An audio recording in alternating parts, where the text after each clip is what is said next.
நீங்கள் பார்த்து கொண்டிருப்பது நாட்டுக்கோட்டை நகரத்தார் டிவி. ஆட்சி பேசும்போது சொன்னாங்க, அண்ணனுக்கு யூடியூப்பில் 21K 21,000 பேர் அண்ணனோட திறந்த பேஜை ஓப்பன் பண்ணால் பார்த்துருக்காங்க. ஆட்சி அது 21,000 இல்லை, 28 லட்சம் பேர் இதுவரை யூடியூபில் அதை பார்த்துருக்கிறார்கள். அதே மாதிரி இன்னொன்று ஆட்சி அப்படியே சின்னதாக ஒரு பிட்டு போட்டாங்க. ஒருவேளை நாட்டுக்கோட்டை நகரத்தார் டிவியில் தான் சொல்லி கிள்ளி போட சொல்கிறாங்களோ,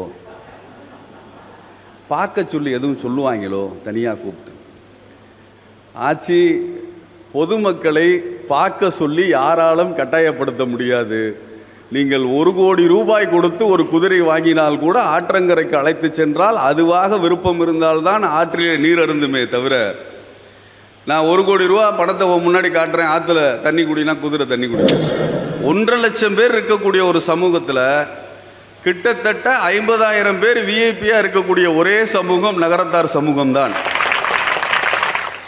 இந்த சமூகம் மிகப்பெரிய இனப்புகழ் அடைவதற்கும் அதே சமயத்தில் இந்த சமூகம் மிகப்பெரிய வளர்ச்சி அடையாமல் இருப்பதற்கும் இரண்டுக்குமே காரணம் அதுதான். ஒரு துண்டு பேப்பர் யாரோ ஏதோ சாப்பிட்டுட்டு போட்டிருக்காங்க, அதை மிதிச்சு அப்படியே சமமாக கிடக்கு.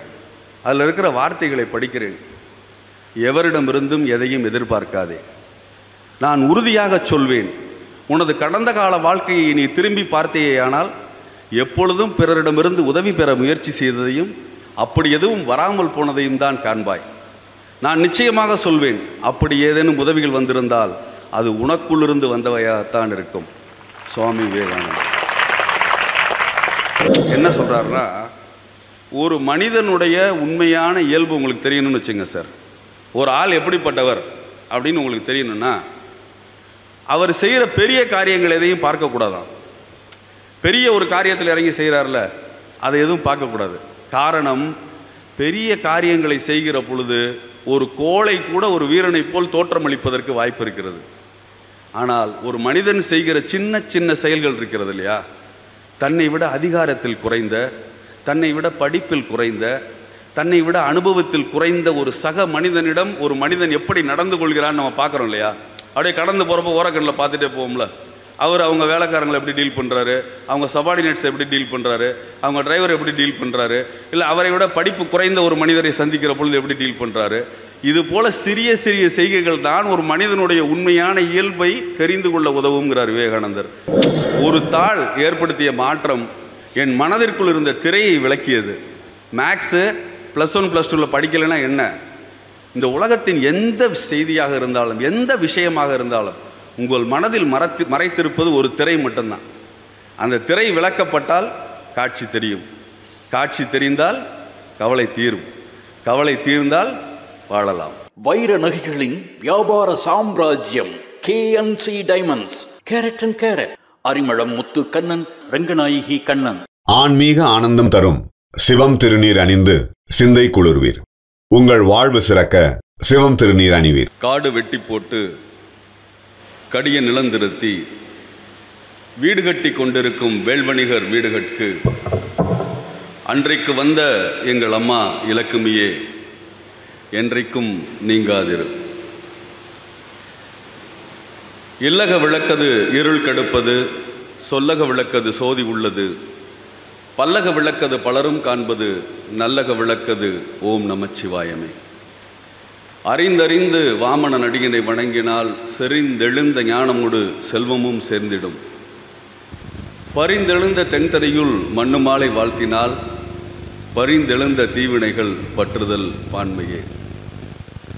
உலகலாம் உணர்ந்து ஓதற்கு அறியவன் நிலவுலாவிய நீர்மொழி வேணியன் அழகில் சோதியன் அம்பலத்தாடுவான் மலர் சிலம்படி வாழ்த்தி வணங்குகின்றோம். எந்த ஊர் மேடைகளிலும்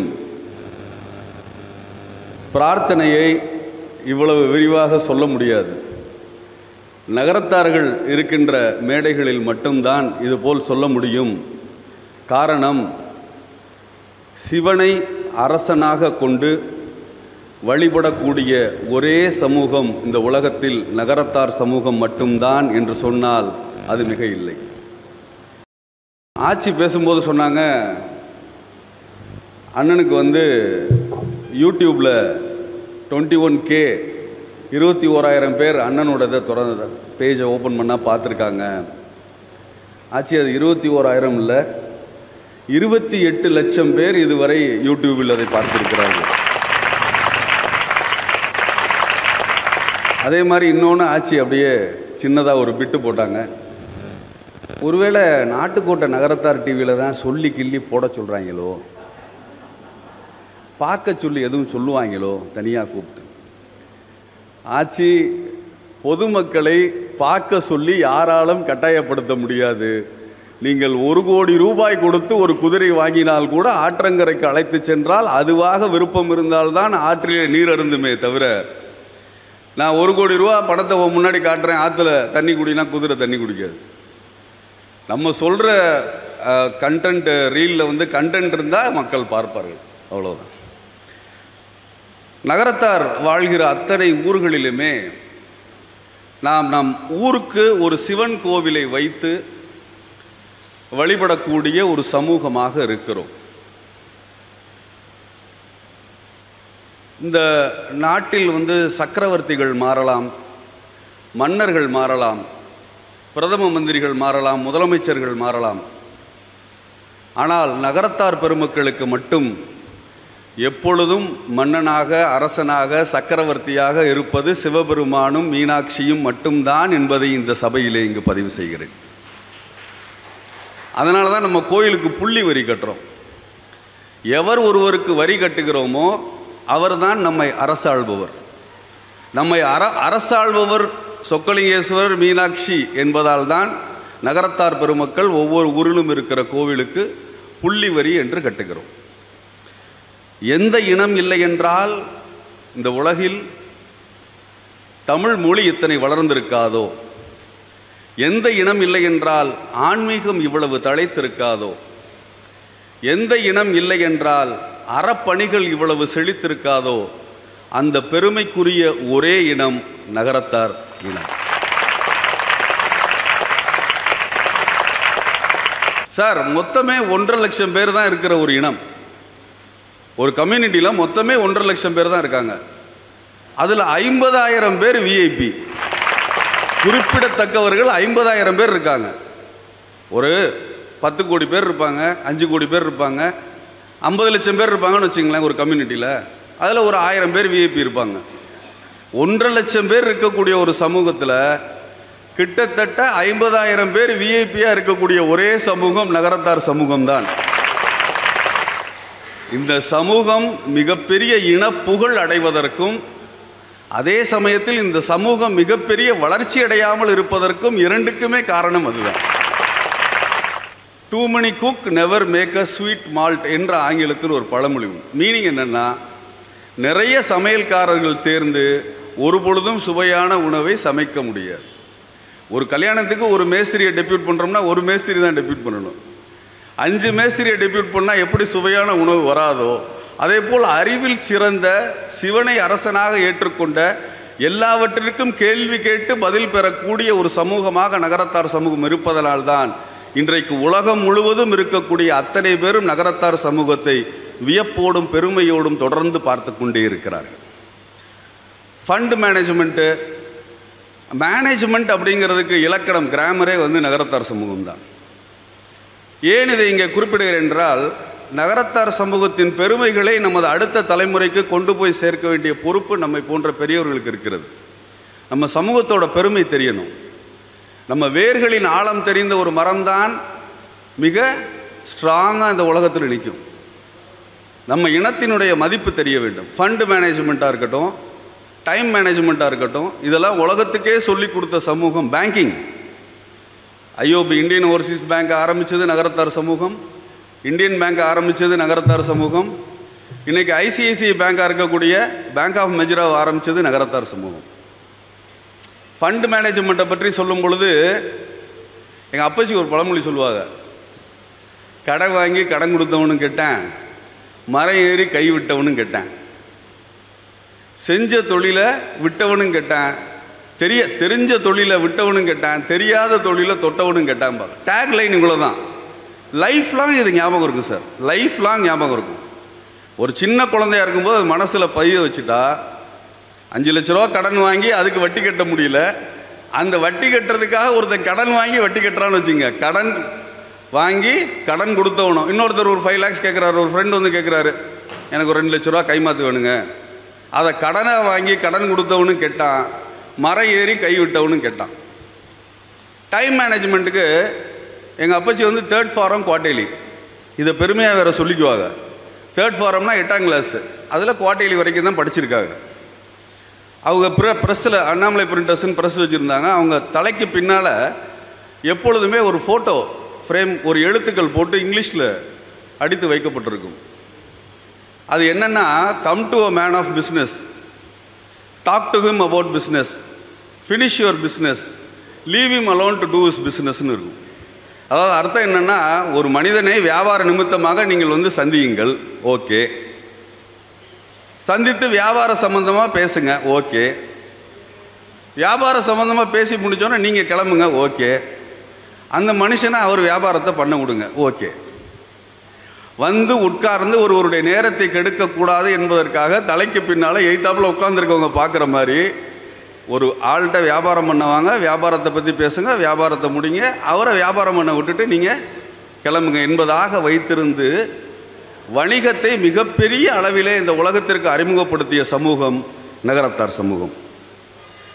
தமிழுக்கென்று கல்லூரி முதலில் ஆரம்பித்த மேலை சிவபுரியில் நமது ஊர் சொந்தங்களின் முன்னால் பேசுவதில் மிகப்பெரிய பெருமை அடைகிறேன். எத்தனை ஊருக்கு போய் பேசினாலும், எத்தனை கல்லூரிகளில் போய் பேசினாலும், நம்ம மேலை சிவபுரி வாழ் நகரத்தார்கள் முன்னால் பேசுகிறதுல ஒரு தனி மகிழ்ச்சி, சந்தோஷம். காரணம், உலகத்திலேயே தமிழுக்கென்று முதலாக கல்லூரி ஆரம்பித்த ஊர் மேலை சிவபுரி. சன்மார்க்க சபை 2 இளைஞர்கள் மிக குறுகிய காலம் மட்டுமே இந்த உலகத்தில் இருந்தவர்கள் சேர்ந்து ஆரம்பித்த அந்த சன்மார்க்க சபையிலே பயின்று வந்த மிகப்பெரிய பர்சனாலிட்டிஸை நம்ம நினச்சி பார்க்கணும். எவ்வளோ பெரிய ஆளுமைகள் அந்த சன்மார்க்க சபையிலேருந்து வந்திருக்காங்க.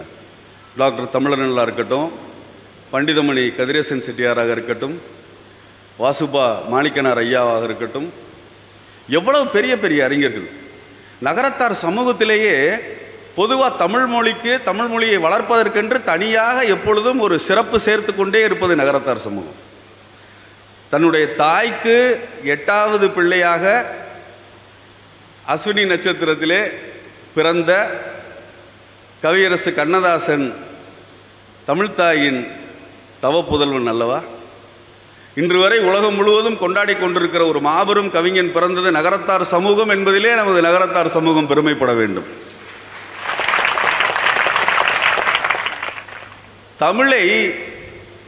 தமிழை தாயாகவும் தமிழுக்கு தான் மகனாகவும் அருமையா ஒரு கவிதை சொல்றாரு.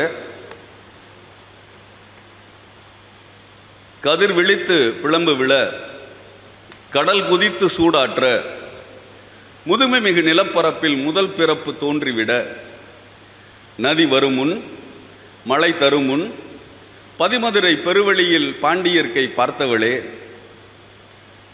தமிழ் வளர்த்த பெண்ணனங்கே, நின்னை யான் வணங்குவதும் நீ என்னை வாழ்த்துவதும் அன்னை மகற்கிடையே அழகில்லை என்பதனால் உன்னை வளர்த்து வரும் உன் புகழ் சேர் தென்புலவர் தம்மை வாழ்த்துகிறேன் தமிழ் மக்கள் வாழியவேனர்.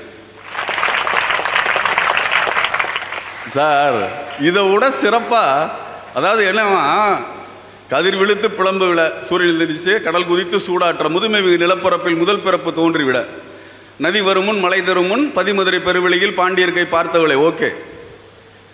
நின்னை யான் வணங்குவதும், உன்னை நான் கும்பிடுறதும், நீ என்னை வாழ்த்துவதும், நல்லாரா அப்படின்னு சொல்றதும், அன்னை மகற்கிடையே அழகில்லை என்பதனால், அம்மாவுக்கும் பிள்ளைக்கு நடுவில் அது அழகில்லையா, தமிழ் அன்னையினுடைய மகனாய்வர், அன்னை மகற்கிடையே அழகில்லை என்பதனால் உன்னை வளர்த்து ஒரு முன்புகழ் சேர் தென்புலவர், மற்ற புலவர்லாம் உன்னை வளர்த்து வர்றாங்க இல்லையா, அவர்களை வாழ்த்துகிறேன் தமிழ் புலவர் வாழியரே என்று வாழ்த்திய கண்ணதாசன் பிறந்த சமூகம் இந்த நகரத்தார் சமூகம். அது ஒரு பெருமை போதுமே. அதே கண்ணதாசன் ஒரு ஸ்பீச்சில் சொல்கிறாருங்க, இறை அருளால் தான் எல்லாமே நடக்குதுங்கிற நம்பிக்கை நமக்கு எப்பயுமே வேணும் அப்படிங்கிறதுக்கு ஒரு உதாரணம் சொல்கிறார். காரில் ஒரு நாள் கண்ணதாசன் போயிட்டே இருக்காரு. போய்கொண்டே இருக்கிற பொழுது ரோட்டில் ஒரு சின்ன ஆக்சிடென்ட் நடந்திருக்கு. அப்படியே பார்த்துக்கிட்டே போகிறாரு. பார்க்குறப்ப அவங்கள திட்டுறாரு. பாருங்கள், கொஞ்சம் கூட கவனம் இல்லாமல் போகிறாங்க.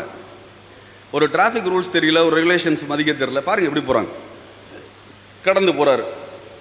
கொஞ்சம் தூரம் போனால் இன்னொரு இடத்துல ஒரு சிறு கூட்டம் போய் அந்த சைடு வேலியில் ஒருத்தன் இடிச்சிட்டு நிற்கிறான். பாருங்கள், இவனும் இப்படி தான். ஒருத்தன் கூட ரோடு சென்ஸே கிடையாது, டிராஃபிக்கை மதிக்க மாட்டேங்கிறேன். இதே நான்லாம் என் டிரைவருக்கு ஸ்ட்ரிக்டாக இன்ஸ்ட்ரக்ஷன் கொடுத்துருப்பேன். கரெக்டாக போகணும், கரெக்டாக ஓட்டணும், புரியுதா அப்படின்னு சொல்லிட்டு வாயை மூடுறதுக்குள்ளே ஒரு சைக்கிள்காரன் குறுக்கால விழுந்தானா கண்ணதாசன் காருக்குள்ளார. அப்போ தான் கண்ணதாசன் நினச்சாராம், அந்த ரோட்டில் இருந்தவனையும் நம்ம திட்டினோம், அடுத்தபடியாக ஒருத்தன் ஆக்சிடெண்ட் ஆகியிருந்தான் அவனையும் நம்ம திட்டினோம். நான் எப்பயுமே ரூல்ஸ் அண்ட் ரெகுலேஷன் ஃபாலோ பண்ணுறவன், நான் யார் தெரியுமா, ரொம்ப கரெக்டான ஆள், என் டிரைவர் கரெக்டான ஆள்னு சொல்லி வாய் மூடுறதுக்குள்ளே ஒரு சைக்கிள்காரன் குறுக்க விழுகிறான். என்றால் நாம் செய்கிற அத்தனை செய்கையிலும் இறை அருள் இருந்தால் மட்டும்தான் நாம் வெற்றிகரமாக நமது பயணத்தை தொடர முடியும் என்பதை எப்பொழுதும் மனதில் வைத்துக்கொண்டு எது நடந்தாலும் இறை அருளால் நடந்தது என்கிற வார்த்தையை சேர்த்து சொல்ல வேண்டும். ஒவ்வொரு மதத்திலையும் அதை பின்பற்றுறாங்க. நம்ம மதத்திலையும் நம்ம முருகாங்கிறோம், இறைவாங்கிறோம். ஆனால் எப்பொழுதும் ஞாபகம் வைத்துக் கொள்ளுங்கள் அன்பிற்குரியவர்களே, எது நடந்தாலும் சரி, இன்றைக்கி காலையில் எந்திரிச்ச உடனேயும் இன்றைக்கி இரவு தூங்க போகிறதுக்கு முன்னாடியும் எது நடந்தாலும் நமது வாழ்க்கையில் ஒரு வார்த்தை என்ன சேர்த்துக்கணும், இறை அருளால் இது நடந்தது என்பதை சேர்த்து கொள்ள வேண்டும் என்று சொல்கிறார். இறை அருளால் நடந்தது அப்படின்னா பகவத்கீதையின் 8வது பாடல் 4வது சாப்டரில் 8வது பாடல் ஒன்று இருக்குது, நம்ம எல்லாருக்குமே தெரியும். அந்த பாடல் என்ன சொல்றதுன்னா, பரித்ராணாய சாதுனாம் விநாசாய சதுஷ்கிருதாம் தர்மஸ்தாபனார்த்தாய சம்பவாமி யுகே யுகே அப்படின்னு அந்த பாடல் முடியுது. என்ன அர்த்தம்னா, ஓகே சார் புரியுது, பரித்ராணாய சாதுர்னாம் புரியுது, நல்லவர்களை என்றும் நான் வாழ வைப்பேன். விநாசாய சதுஷ்கிருதாம், யார் யாரெல்லாம் தவறுகள் செய்கிறார்களோ அவரை அழித்து விடுவேன். தர்மஸ்தாபனார்த்தாய தர்மசம் ஸ்தாபனார்த்தாய, எப்பொழுதெல்லாம் தர்மம் நிலைநாட்டப்பட வேண்டும் என்று இருக்கிறதோ அப்பொழுதெல்லாம் சம்பவாமி யுகே யுகே, அந்தந்த யுகங்களில் நான் தோன்றுவேன் அப்படின்னு சொன்னார் கிருஷ்ண பரமாத்மா. ஆனால் இந்த யுகத்தில் ஒரு கிரண்யனை அழிக்க ஒரு ராவணனை அழிக்க அவதாரம் எடுத்து வந்த கிருஷ்ண பரமாத்மா பல்வேறு அவதாரங்கள் எடுத்து வந்தாரே, இந்த கலியுகத்திலே ஏன் அவர் வரவில்லை என்கிற கேள்வி நம்ம எல்லோரும் மனதிலும் தொக்கி நிற்கிறது. இறையருளால் தான் எல்லாம் நடக்கிறது என்கிற பொழுது 4 யுகம் இந்த உலகத்தில் இருக்கிறதா சொல்கிறாங்க சார். 4 யுகங்கள் இருக்கு.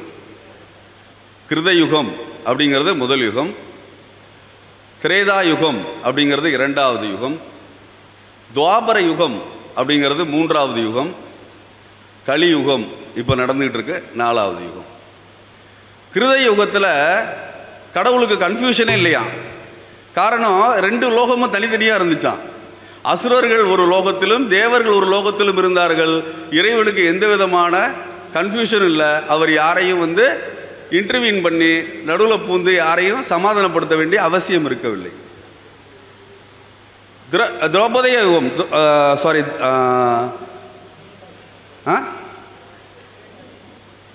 திரேதாயுகம், கிருதயுகம் திரேதாயுகம். திரேதாயுகம் வந்த பொழுது ஒரே உலகம்தான். அந்த உலகத்தினுடைய ஒரு பகுதியில் அசுரர்களும் ஒரு பகுதியில் தேவர்களும் இருக்கிறார்கள். அப்போ எந்த பிரச்சனையும் இல்லை. ஒருத்தர் நார்த்து ஒருத்தர் சவுத்து, ப்ராப்ளமே இல்லை, ஸ்மூத்தாக போயிட்டுருக்கு. துவாபர யுகம் வந்தது. துவாபர யுகத்திலே ஒரே வயிற்றில் அசுரர்களும் தேவர்களும் பிறந்தார்கள். கௌரவர்களும் பாண்டவர்களும் ஒரே குடும்பத்தில் பிறக்கிறார்கள். இப்போ இறைவன் பார்க்கிறாரு, நம்ம நல்லவர்கள் பக்கம் நிற்கணும் அப்படின்ட்டு பாண்டவர்கள் பக்கம் நிற்கிறார். இப்போ கலியுகத்தில் ஏன் சார் வரல?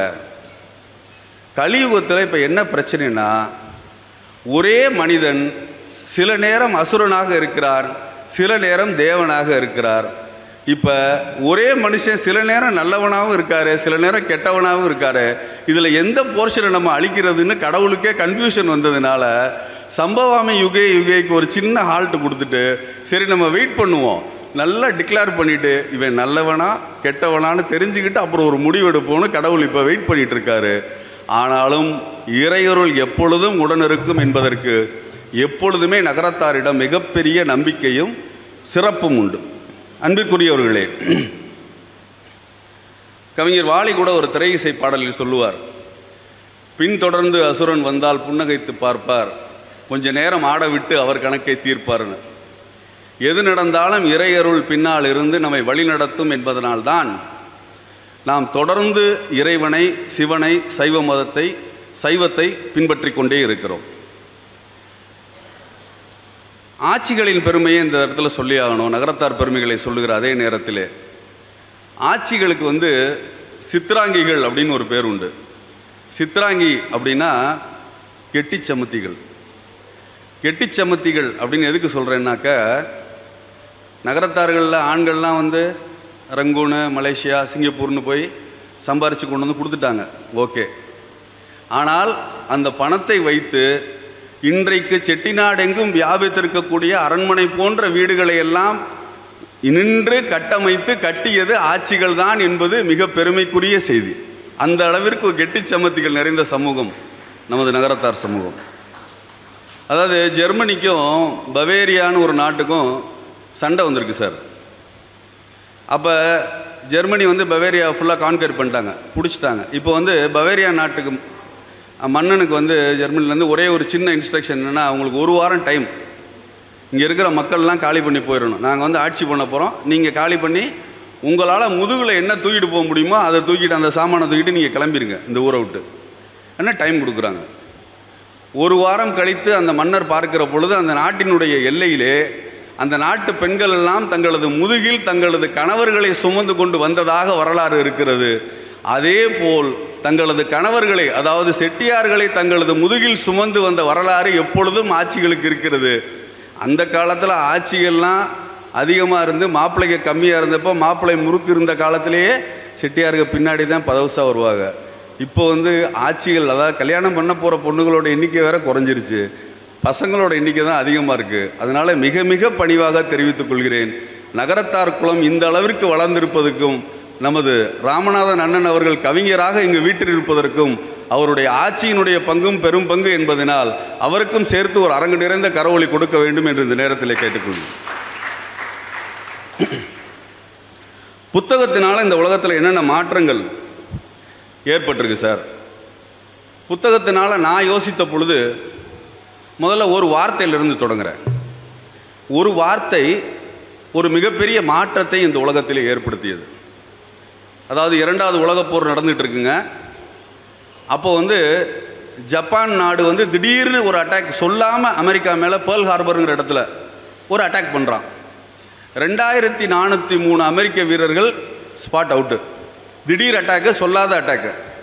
அமெரிக்காவுக்கு கடுங்கோபம், திடீர்னு அட்டாக் பண்ணிட்டானே அப்படின்ட்டு. அந்த அட்டாக் பண்ணதுக்கு என்ன விளக்கம்னு கேளுங்க, இல்லாட்டி நடக்கிறதே வேற என்று அமெரிக்கா ஜப்பானை எச்சரிக்கிறது. திடீர்னு அட்டாக் பண்ணல, என் நாட்டு இராணுவ வீரர்கள் தயாராக இல்லை, திடீர்னு அட்டாக் பண்ணிட்டார். 2403 பேர் அவுட்டு. 1.25 மணி நேரம் தான் அட்டாக் பண்ணியிருக்கா, 2403 பேர் அவுட்டு. இப்போ நீ பதில் சொல்லு, என்ன, ஏன் அட்டாக் பண்ண, என்னன்னு சொல்லு என்கிற பொழுது எல்லா பேட்டியாளர்களும் போய் ஜப்பான் நாட்டு பிரதமரிடம் கேட்கிறார்கள். ஐயா, இந்த மாதிரி கேட்குறாரு அமெரிக்கன் பிரசிடென்ட் ரூஸ்வெல்ட், என் திடீர்னு அட்டாக் பண்ண என்ன ரீசன் சொல்லப்பாங்கிறார். அப்போ ஜப்பானிய பிரதமர் மோக்கு சாட்சு அப்படின்னு ஒரு வார்த்தை சொல்கிறார். மோக்கு சாட்சு அப்படின்னு சொல்லிட்டு டக்குன்னு கிளம்பி போயிடுறார். இந்த மோக்கு சாட்சு என்கிற வார்த்தைக்கு ஜப்பானிய மொழியில் 2 அர்த்தங்கள் உண்டு. ஒரு அர்த்தம் ஆகட்டும் பார்க்கலாம்னு சமாதானப்படுத்துகிற மாதிரி ஒரு அர்த்தம். இன்னொரு அர்த்தம் என்னென்னா, முடிஞ்சா பார்த்துக்க அப்படின்னு ஒரு அர்த்தம் இருக்குது. இந்த மோக்கு சாட்சுங்கிற வார்த்தைக்கு அடுத்த நாள் அமெரிக்க பத்திரிகைகள்லாம் என்ன எழுதுச்சுன்னா, சார் ஜப்பான் பிரதமர்கிட்ட போய் கேட்டோம், என்னைய அட்டாக் பண்ணிட்டியேன்னு கேட்டோம், முடிஞ்சா பார்த்துக்க அப்படின்னு சொல்லி அர்த்தம் சொல்கிறார் சார் என்று சொல்லி வந்த தலைப்புச் செய்தி. அந்த ஒற்றை வார்த்தை ஹிரோஷிமா, நாகசாகி என்கிற 2 இடங்களில் அணுகுண்டு வெடித்து பல லட்சக்கணக்கான உயிர்களை, தாய்மார்களை, கருவில் இருந்த குழந்தைகளை கொல்வதற்கு காரணமாக இருந்தது ஒரு வார்த்தை, மோக்கு சாட்சு. ஒரு தாள் உங்கள் வாழ்க்கையில் என்ன மாற்றத்தை ஏற்படுத்த முடியும்? ஒரு புக்கோட ஒரு பேஜ். என் லைஃப்பில் நடந்த ஒரு உதாரணம். ஊட்டியில் படிக்கிறேன், பிஃபார்ம், 4 வருஷம் கோர்ஸு, மேக்ஸு ஃபஸ்ட் இயரில் இருக்குது. நான் +2 ப்ளஸ் 2 சயின்ஸ் ஸ்டூடெண்ட்டு. 2 பேப்பருக்கு மேலே கேரி ஃபார்வர்ட் பண்ண முடியாது.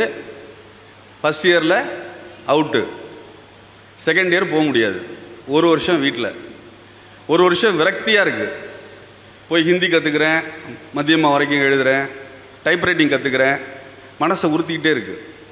அந்த விரக்தியோட ஊட்டிக்கு செமஸ்டர் எக்ஸாம், பிரேக் செமஸ்டர் வருது, எழுதுறதுக்காக போகிறேன். மேட்டுப்பாளையம் பஸ் ஸ்டாண்டு, ஒரு பேருந்தில் ஏறி அமர்கிறேன். கடுமையான கூட்டம், எப்படியோ அடித்து பிடிச்சி இடம் பிடிச்சி இந்த 3 பேர் உட்கார்ற சீட் இருக்குல்ல சார், அதில் அந்த விளிம்பில் உட்காந்து ஃப்ரண்ட்டில் ஒரு கம்பி இருக்குல்ல, அந்த கம்பியில் இப்படி தலையை வச்சுக்கிட்டு படுத்துருப்போம்ல, நம்ம டயர்டாக இருந்தால் இப்படி படுத்திருக்கேன். படுத்திருக்கும் பொழுது அந்த நடக்கிற பாதையில் ஒரு துண்டு பேப்பர் யாரோ ஏதோ சாப்பிட்டுட்டு போட்டிருக்காங்க. அது மிதித்து அப்படியே சமமாக கிடக்கு. அதில் இருக்கிற வார்த்தைகளை படிக்கிறேன்.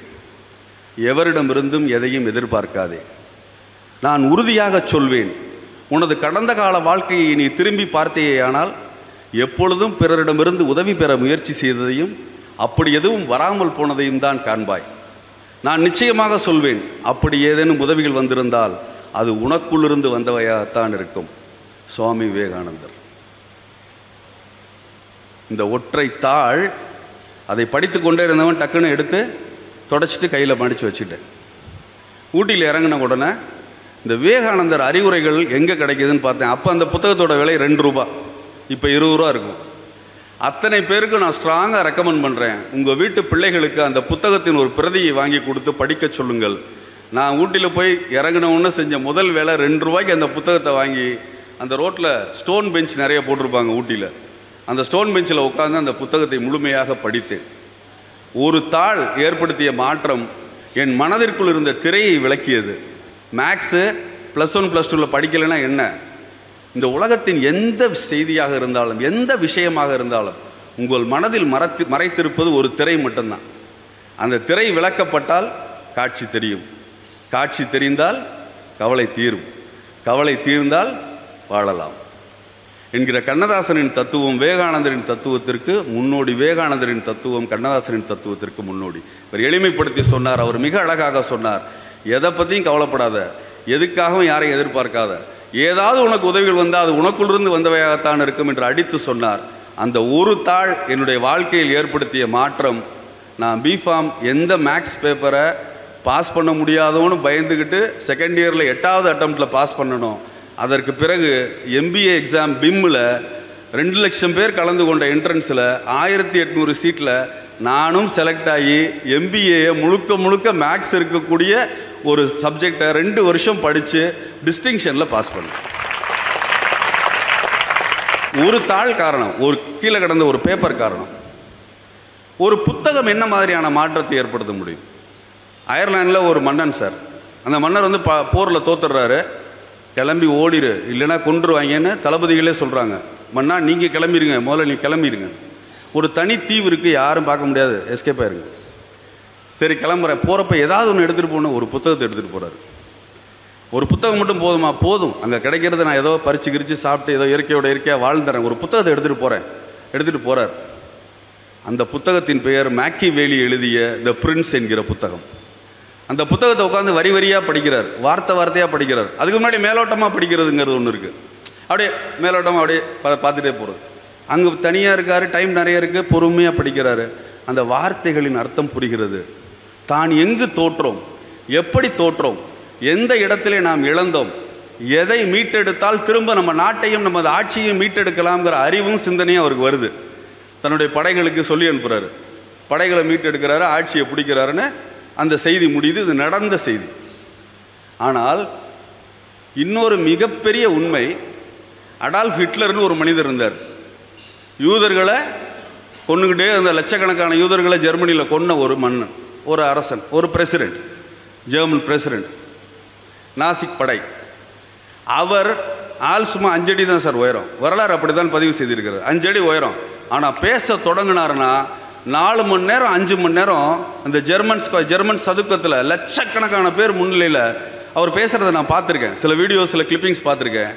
அதாவது பாக்கெட் இருக்க கர்ச்சிப் எடுத்து அப்படி மடித்து அப்படி தொடச்சிட்டு அப்படி தூக்கி ஸ்டேஜில் போட்டுட்டு அவர் கையை உயர்த்துறதும் அந்த வீராவேசமாக பேசுகிறதும் மக்கள் அப்படியே கொந்தளிப்பாங்க. அந்த அளவுக்கு வைப்ரண்ட்டான ஒரு ஸ்பீச்சு.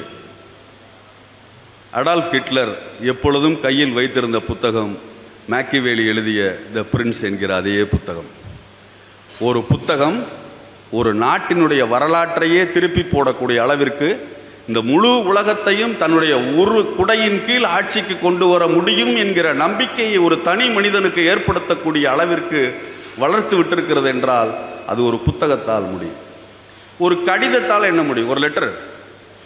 லியோ டால்ஸ்டாய் ஒரு லெட்டர் எழுதுறார். ரஷ்ய எழுத்தாளர் லியோ டால்ஸ்டாய், நீங்கள்லாம் கேள்விப்பட்டிருப்பீங்க. ஒரு லெட்டர் எழுதுறாரு காந்திக்கு. லெட்டர் டு அ ஹிந்து அப்படின்னு பேர். அது லெட்டர் டு அ ஹிந்து. அந்த கடிதத்தை படித்த பிறகுதான் காந்திக்கு சத்தியாகிரக போராட்டத்தை இன்னும் நம்ம வலுவாக முன்னெடுத்து செல்லலாம் என்கிற நம்பிக்கை வந்ததாக காந்தி குறிப்பிடுகிறார். நல்லா புரிஞ்சுங்க, ஒரு வார்த்தை, ஒரு தாள், ஒரு கடிதம், ஒரு புத்தகம் நாம் சாதாரணமாக நினைக்கிறோம். அன்பிற்குரியவர்களே, எப்பொழுதெல்லாம் ஒரு மனிதன் தலை குனிந்து புத்தகம் வாசிப்பதற்காக எத்தனிக்கிறாரோ அப்பொழுதெல்லாம் இந்த சமுதாயம் நிமிர்கிறது, அவரது குடும்பம் வளர்கிறது, அவரது அறிவு வளர்கிறது. அந்த விதத்திலே புத்தகங்கள் தான் இந்த உலகத்தின் வளர்ச்சிக்கு மிகப்பெரிய காரணங்களாக இருந்திருக்கிறது. இப்போ நம்ம மதிப்பிற்குரிய ஐயா கரு ராமநாதன் ஐயா அவர்கள் எழுதிய இளந்தளிர், தேவி புராணம், தெய்வ பாமாலை, இப்போ ராமநாதன் கவிதைகள், மழலைத்தேன் 2 புத்தகங்கள். சன்மார்க்க சபையின் ஆயாள் மகள்வழி பேரன். சும்மாவே மேலை சிவபுரி மண்ணினாலே தமிழ் மணக்கும். சன்மார்க்க சபையிலிருந்து வந்திருக்கக்கூடிய ஒரு வழித்தோன்றலுக்கு இயல்பாகவே தமிழ் மீதும் தமிழ் கவிதைகள் மீதும் ஆர்வமும் காதலும் இருப்பதில் எந்த ஆச்சரியமும் இல்லை. அதாவது மழலைத்தேன் அப்படிங்கிற புத்தகத்தில் ஐயா சொல்கிறாங்க, சிறிய செய்கை எதிலுமே சிறப்பு இல்லை என்று நாம் பெரிதாய் மதிக்க தவறியே பேரிழப்பை அடைகிறோம். 2வது தடவை எப்பவுமே கவிதை வரிகளை சொல்கிறதுல எனக்கு உடன்பாடு இல்லை. இருந்தாலும் நீங்கள் கவனிச்சிங்களா இல்லையான்னு தெரியல, அதனால் திருப்பி ஒரு தடவை சொல்கிறேன். சிறிய செய்கை எதிலுமே சிறப்பு இல்லை என்று. சின்னதாக ஒரு மேட்ரு, ஒரு விஷயம் சார் அதை போய் கொடுத்துட்டு வரணும், சிறப்பு இல்லை என்று நாம் பெரிதாய் மதிக்க தவறியே பேரிழப்பை அடைகிறோம். பா இது கிளம்பி போகிற, ஹெல்மெட் போட்டுட்டு போ. ஹெல்மெட்லாம் அம்மா இங்கே தாங்க போகிறேன், இது எதுக்கு ஹெல்மெட் சொன்னால் கேளப்பா, ஹெல்மெட் போட்டுட்டு போ. யாரை இங்கே தான் போகிறேங்க, இதுக்கு எதுக்கு ஹெல்மெட்டு, கொஞ்சம் தூரம் அந்த போனோன்னு வந்துட போகிறேன், நடுவில் போலீஸெல்லாம் நிற்காது, போயிட்டு வந்துடுவேன் என்று சொல்லி சென்று விபத்துக்குள்ளாகி தலையில் அடிபட்டு மூளைச்சாவடைந்தவர்களும் மரணமடைந்தவர்களும் எத்தனையோ பேர் இருக்கிறார்கள். நாம் செய்திகளிலே எல்லாத்தையும் பார்த்துக்கிட்டே இருக்கோம். சிறிய செய்கை தான், ஒரு நிமிஷம் அசால்ட்டு தான். அந்த சிறிய செய்கை எதையுமே நம்ம மதிக்க தவறுவதால் பேரிழப்பை அடைகிறோங்கிறார். இதை விவேகானந்தர், சுவாமி விவேகானந்தர் கொஞ்சம் மாற்றி சொல்கிறாரு. என்ன சொல்கிறாருன்னா, ஒரு மனிதனுடைய உண்மையான இயல்பு உங்களுக்கு தெரியணும்னு வச்சுங்க சார். ஒரு ஆள் எப்படிப்பட்டவர் அப்படின்னு உங்களுக்கு தெரியணும்னா, அவர் செய்கிற பெரிய காரியங்கள் எதையும் பார்க்கக்கூடாதான். பெரிய ஒரு காரியத்தில் இறங்கி செய்கிறார்ல, அதை எதுவும் பார்க்கக்கூடாது. காரணம், பெரிய காரியங்களை செய்கிற பொழுது ஒரு கோளை கூட ஒரு வீரனை போல் தோற்றமளிப்பதற்கு வாய்ப்பு இருக்கிறது. ஆனால் ஒரு மனிதன் செய்கிற சின்ன சின்ன செயல்கள் இருக்கிறது இல்லையா, தன்னை விட அதிகாரத்தில் குறைந்த, தன்னை விட படிப்பில் குறைந்த, தன்னை விட அனுபவத்தில் குறைந்த ஒரு சக மனிதனிடம் ஒரு மனிதன் எப்படி நடந்து கொள்கிறான்னு நம்ம பார்க்குறோம் இல்லையா. அப்படியே கடந்து போகிறப்போ ஓரக்கண்ணில் பார்த்துட்டே போவோம்ல. அவங்க வேலைக்காரங்களை எப்படி டீல் பண்ணுறாரு, அவங்க சபார்டினேட்ஸ் எப்படி டீல் பண்ணுறாரு, அவங்க டிரைவர் எப்படி டீல் பண்ணுறாரு, இல்லை அவரை விட படிப்பு குறைந்த ஒரு மனிதரை சந்திக்கிற பொழுது எப்படி டீல் பண்ணுறாரு. இது போல் சிறிய சிறிய செய்கைகள் தான் ஒரு மனிதனுடைய உண்மையான இயல்பை தெரிந்து கொள்ள உதவுங்கிறார் விவேகானந்தர். அதையே ஐயா திரு கரு ராமநாதன் அவர்களும் சொல்கிறார். சிறிய செய்கை எதிலுமே சிறப்பு இல்லை என்று நாம் பெரிதாய் மதிக்க தவறியே பேரிழப்பை அடைகிறோம்.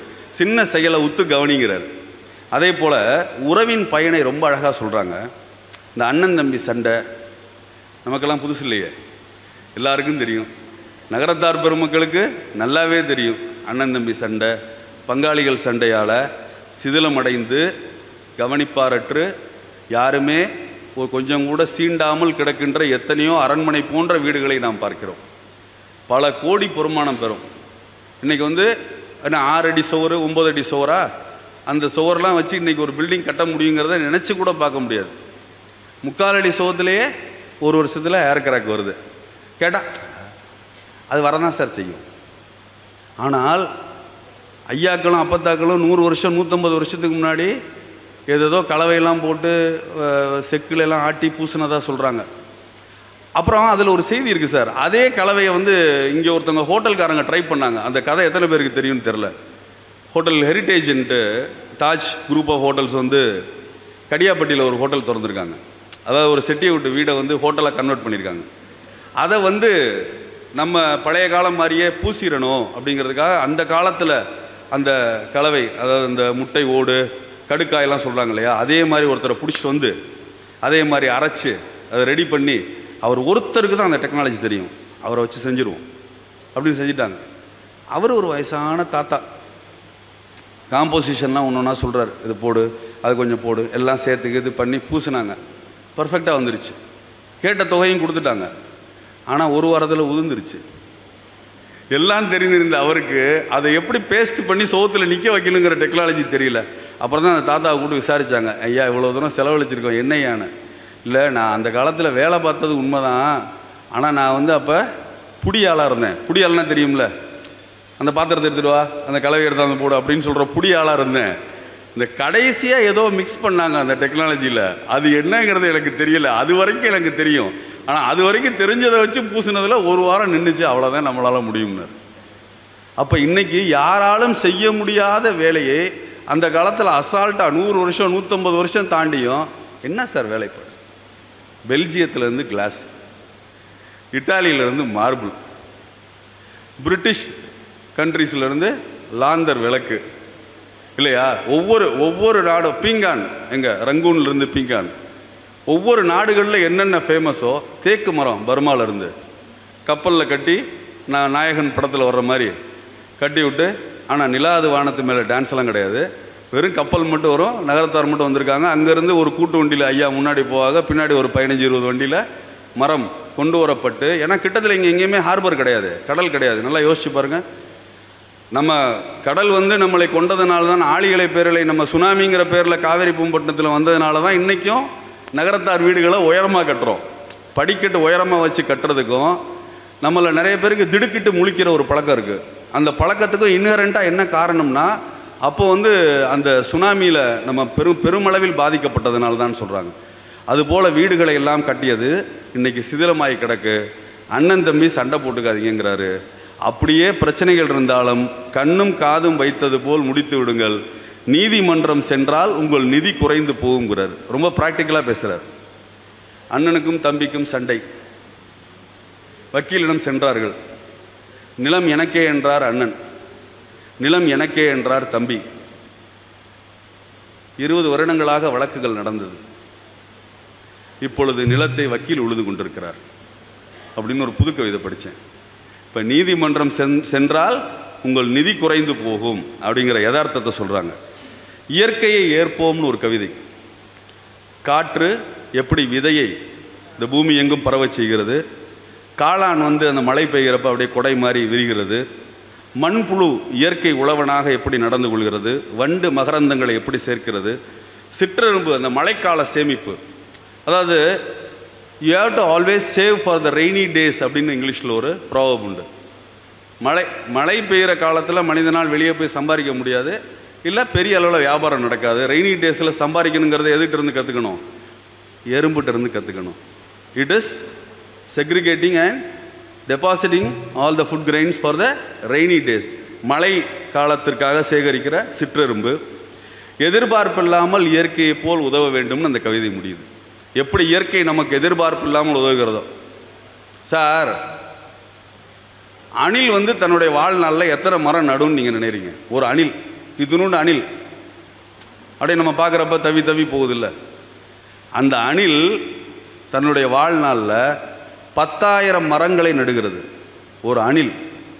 எப்படி சார் அணில் 10,000 மரத்தை நடுதுன்னா, அணில் போய் பழத்தை பறிக்குதுங்க, பறித்து பாதி சாப்பிட்டுட்டு இருக்கிறப்ப அணிலுக்கு வந்து பசி அறியுது, வயிறு ஃபுல்லு. சரி, இதுக்கப்புறம் சாப்பிட முடியாதுங்கிறப்ப அந்த பழத்தை ஃப்யூச்சருக்கு வேணும்னு சொல்லிட்டு சின்னதாக ஒரு குழி தோண்டி அதுக்குள்ளார அந்த பாதி சாப்பிட்ட பழத்தை உள்ளே போட்டு மண்ணை மூடிட்டு அங்கேருந்து கிளம்பிடுதா. கிளம்புனோன்னே எங்கே மூடி வச்சோங்கிற ஸ்பாட்டை மறந்துடும். இப்போ அடுத்த இடத்துல பசிக்கிறப்ப வேற ஒரு மரத்தில் போய் ஒரு பழத்தை பறிக்குது, பாதி சாப்பிடுது, மண்ணை தோண்டி புதைக்குது. தன்னையும் அறியாமல் ஒரு அணில் தன்னுடைய வாழ்நாளில் 10,000 மரங்களை இந்த பூமியில் நட்டுவிட்டு செல்கிறது என்பதாக சொல்கிறார்கள். இயற்கையை ஏற்போம்னு அந்த கவிதையில் ஐயா சொல்கிறாங்க. ஆ முதல் அக்கு வரை அப்படின்னு அந்த உயிர் எழுத்துக்களை தலைப்பாக வைத்து சொல்லப்பட்டிருக்கிற அந்த கவிதை மிக அருமை. உணர்வுகள்னு ஒரு டைட்டிலில் ஒரு 100 வெண்பாக்கள், 60 எண்சீர் விருத்தம். அதெல்லாம் இப்போ யாருக்கும் எத்தனை பேருக்கு வந்து எழுத வரும் என்றே தெரியவில்லை.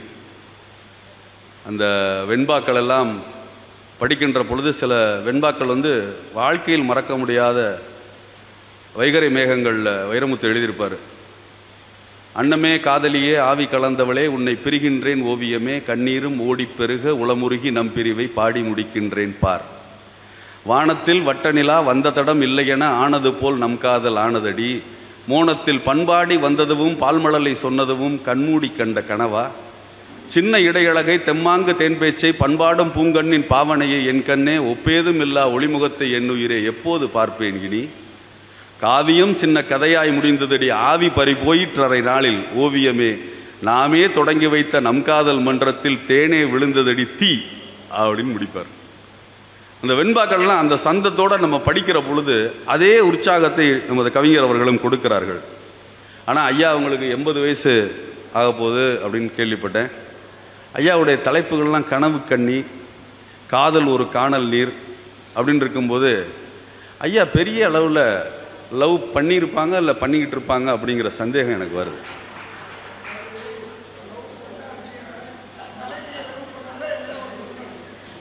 அதாவது மேடை நாகரிகம் கருதி ஐயா என்ன தெரிவிக்கிறார்கள் என்றால், மனைவியை காதலிப்பது தான் சிறந்த காதல் என்பதாக சொல்கிறார்கள். ஆனால் நான் ஏற்றுக்கொள்கிறேன். ஏன்னா நம்ம கேட்குறதெல்லாம் முழுசாக நம்பி இப்படி வெகுளியாகவே நான் வாழ்ந்துட்டேன். அதனால் நீங்கள் சொல்கிறது நான் அப்படியே ஏற்றுக்கிறேன்.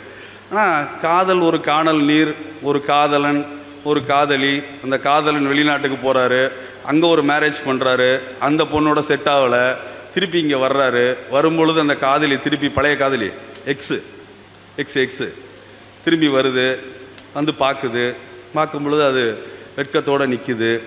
இவர் வந்து அப்படியே கொஞ்சம் கொஞ்சமாக எப்படி சொல்கிறதுன்னு தெரியாமல் அப்படியே மறுதளித்து நம்ம 2 வேணுப்பேனா திருப்பி நம்ம வாழ்க்கையை புதுசாக தொடங்கலாமா அப்படின்னு ஒன்றும் தெரியாத அப்பாவி மாதிரி மூஞ்சி வச்சுட்டு கேட்குறாரு. அப்போ அந்த அம்மா வந்து கதவை திறந்துட்டு கொஞ்சம் உள்ளே வாங்கலைங்குது. அப்போது ஒரு கணவர், ஊனமுற்ற கணவர் உள்ளே வர்றாரு. பார்த்தோன்னே இவர் தான் என்னுடைய காதல் பொக்கிஷம், இனிமேல் என்னுடைய மிச்ச வாழ்க்கை இவரோடு தான் கழிக்கப் போகிறேன் என்று அந்த எக்ஸ் காதலி சொல்கிறது. அந்த காதலன் வெட்கி தலை குனிகிறான். அப்படியே படம் மாதிரியே இல்லை, ஒரு ரொமான்டிக் பர்சனால தானே இப்படி எழுத முடியும். இப்படிலாம் கரு ராமநாதன் ஐயா அந்த புத்தகத்திலே எழுதியிருக்கிறார்கள். அந்த அளவிற்கு காதல் மேல் ஒரு அழகான காதலை வந்து சுற்றி பின்னப்பட்ட கவிதைகளை நான் பார்க்கிறேன்.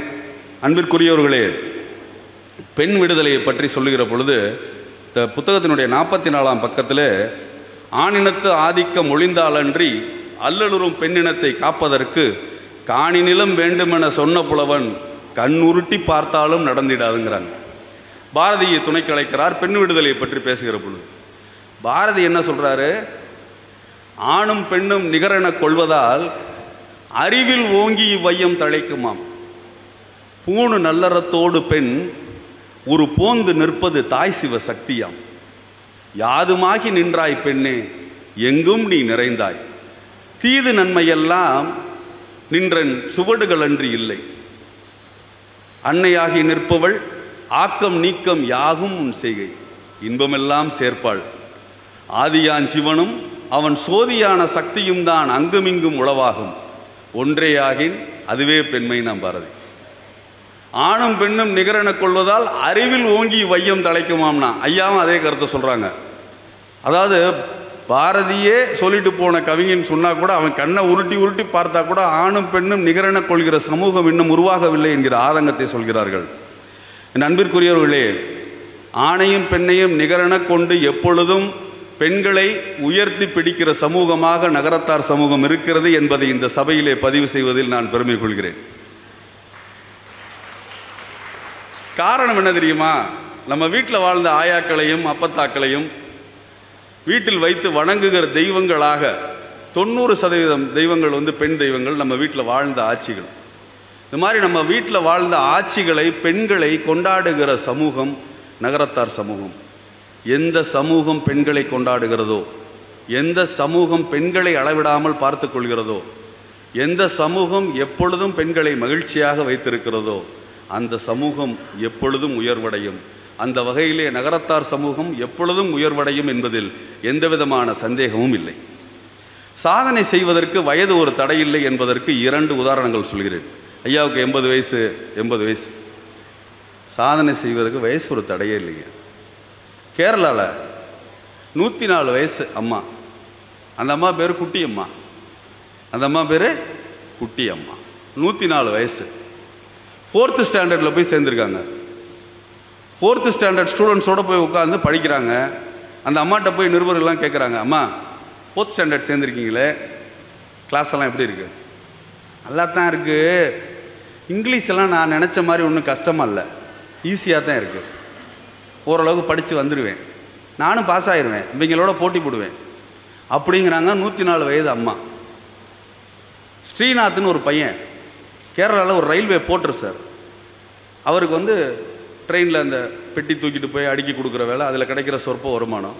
அந்த ரயில்வே ஸ்டேஷனில் ஒய்ஃபை இருக்கும்ல, அந்த ஒய்ஃபையை மொபைலில் வச்சுக்கிட்டு அதன் மூலமாக யூடியூப்பை தொடர்ந்து பார்த்து குரூப் 1 எக்ஸாம் பாஸ் பண்ணியிருக்காரு. குரூப் 1 எக்ஸாம் டிஎன்பிஎஸ்சியில் ரயில்வே ஸ்டேஷனில் இருக்கிற ஒய்ஃபையை யூஸ் பண்ணி பாஸ் பண்ணியிருக்காரு. கேரளாவில் இருக்கிற ஸ்ரீநாத் என்கிற ஒரு இளைஞனாக இருந்தாலும் சரி, வயது முதிர்ந்தவராக இருந்தாலும் சரி, சாதிப்பதற்கு வயது ஒரு தடை இல்லை. வயது என்பது ஒரு நம்பர், அவ்வளோதான். It's just a number. ஒவ்வொரு மனிதனுக்கும் குரோனலாஜிக்கல் ஏஜ், பயாலஜிக்கல் ஏஜ்னு இருக்கும். சில பேருக்கு வயசு 60ன்னு சொல்லுவாங்க, ஆனால் உடலை எடுத்து டெஸ்ட் பண்ணால் உள்ளே இருக்கிற ஆர்கன்ஸ் எல்லாம் 30 வயது இளைஞனை போல் சுறுசுறுப்பாக இருக்கும்.